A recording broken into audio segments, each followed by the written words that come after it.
Today I'm going to show you a kick-ass, sweep arpeggio exercise.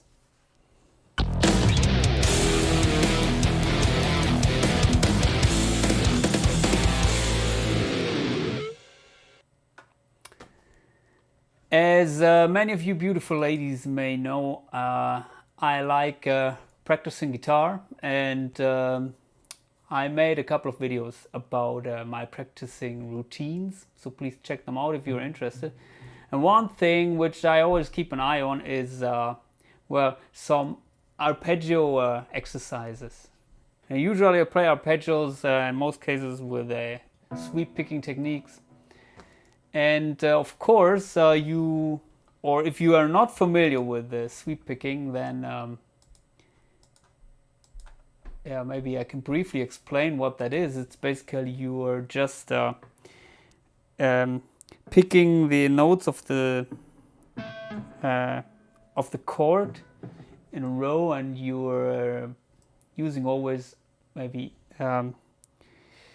you're just touching the strings and moving up and down, but not you don't make distinct up or down strokes like you would do when you're playing alternate picking. So you just let the pick snap over the strings down and up. For example, you can do it with an easy chord shape like the A minor shape, like this. And then the sweep arpeggio would be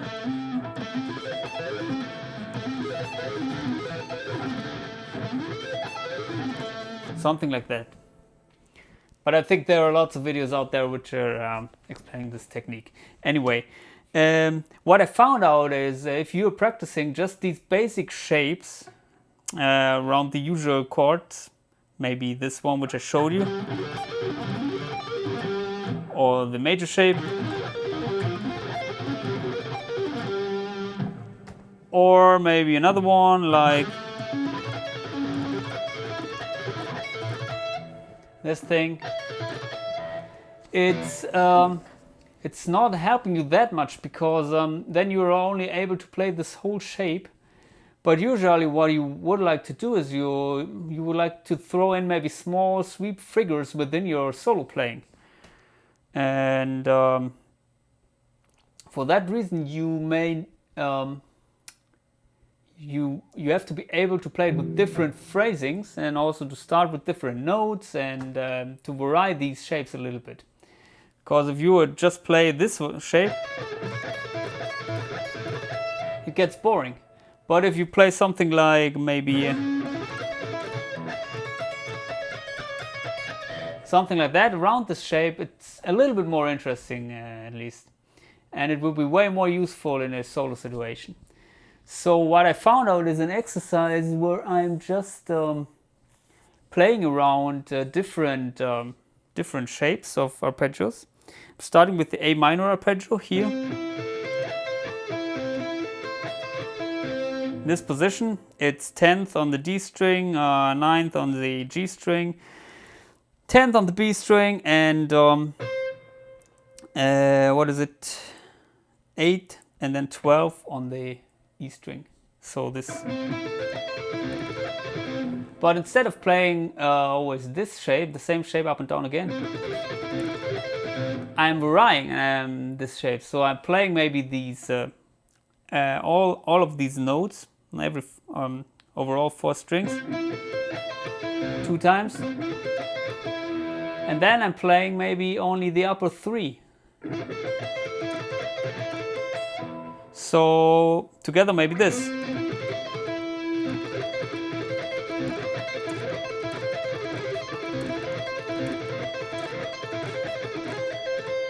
And then you can change to maybe play only something on the upper 2 strings. And of course it's a little bit more interesting if you don't play everything twice, so if you change them more often.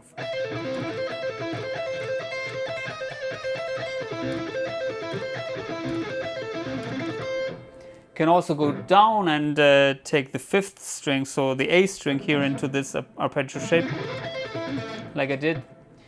And yeah, the thing is, I'm just changing very often. the shape. I'm staying in the same shape, but I'm playing a little bit, sometimes with less strings and sometimes with more. And what that does is you have to be able to recognize different phrasings, because you're starting always with another note on the count of 1, as if you would play the same shape over and over again. It's always the same rhythmical figure. What you can also do is you can stop at one time and then start on another count. This will also help. Like, for example, something like that.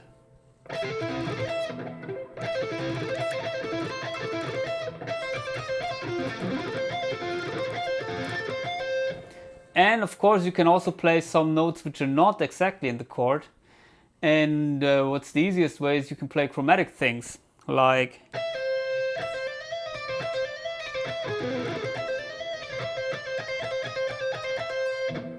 something like that. So this is for me, it helped me a lot to incorporate arpeggios, but not just this boring well, shapes which everybody knows. So yeah, I came up with the nice melodies, and also with the nice variations of these arpeggios. And the next thing which I did also in the intro, I changed to another shape and do the same thing. So in this case I changed maybe to the F major shape, which is also located here around the same position. It's the 8 on the A string, 12 on the A string, 10th on the D string, 10th on the G string, 10th on the B string, 8 and 12 on the E string. So the whole thing. And you can do the same thing or a similar thing like with the A minor arpeggio.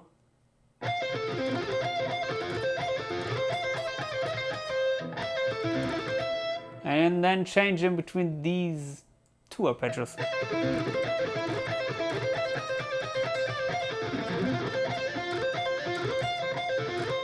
And then maybe change to the C major.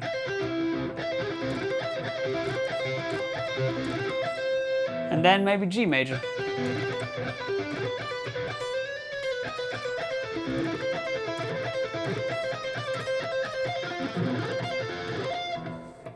Of course you can play it faster, but with these arpeggios it also helps if you play it slow and very, yeah, you have to make sure that every note is very clear.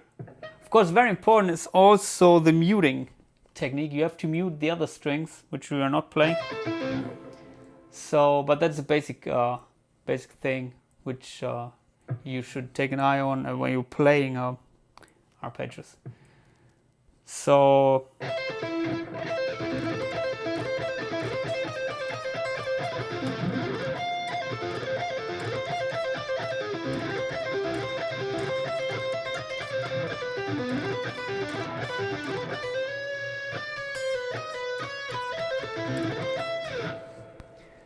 If you play something like that, it will help you way more than just playing the basic arpeggio shapes over and over again. Of course, you have to know these shapes if you start, but after that you should vary a little bit, and then I promise you these arpeggios will help you way more if you're playing solo or improvising.